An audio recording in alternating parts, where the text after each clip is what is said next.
let's get in the weeds of what this thing is really doing, right? I mean, at the end of the day, you're building some technology around your best practices that you've developed over the last 10 years.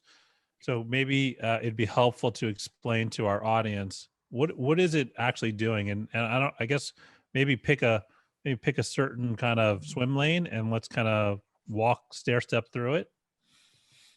Yeah, absolutely. Let's start there. So as Kirk mentioned before, this project started out as our pen testers trying to put together a lot of the common tools and things they use during reconnaissance and wrap some automation and standardization around that. Generally, the methodology of a pen test is that we get a list of IP addresses or names of systems, and we start to enumerate those. We run scans against them to see what's live, what isn't. If something's live, what services are listening. Try to enumerate those services to figure out what's actually running. Is this a web server? And if it is it Apache or is it IIS? What version might that be? And if we know the version, or we can kind of detect what the version might be, we can compare that to databases of vulnerabilities and start to determine, if this system is vulnerable. Sometimes that might be one tool that might be able to accomplish all of those steps. Other times that might be 6 or 7 tools kind of run in a series together and collecting all that information. And that's what the pen tester wants to see as they start to evaluate systems. They need to know what are the endpoints that they can actually attack.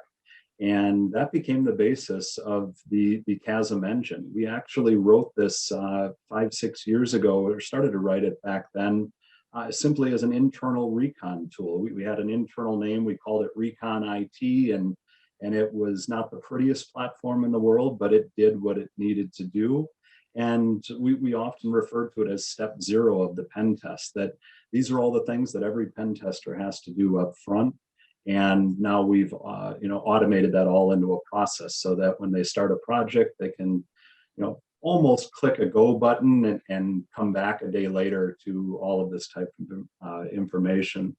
So really that became the CASM engine and the platform that we created, completely rewritten from the ground up. And probably one of the most interesting things is that we're finding issues, I wouldn't call them bugs, or certainly not security flaws by any means, but accuracy issues and performance issues all over the place in tools that every pen tester out there has been using for years. And because we're working so closely with these now, we're put in a spot where we're forced to find these flaws and fix them.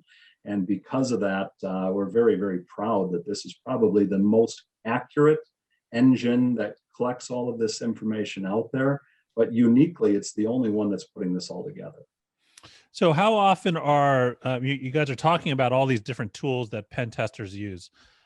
And I'm assuming it's literally like a tool chest of stuff. It is, yes. So I'm replacing the tools in my house because they get old, they get worn out. I want new ones.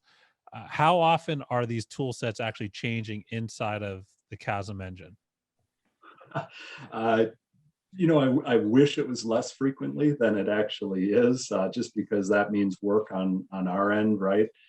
The good news is that things that work tend to continue to work fairly well. It's not like things are breaking and necessarily need fixing. But to your point, almost every day there's a new tool out there, something newer, better. We don't always look to integrate the tools that we find out there throughout the market.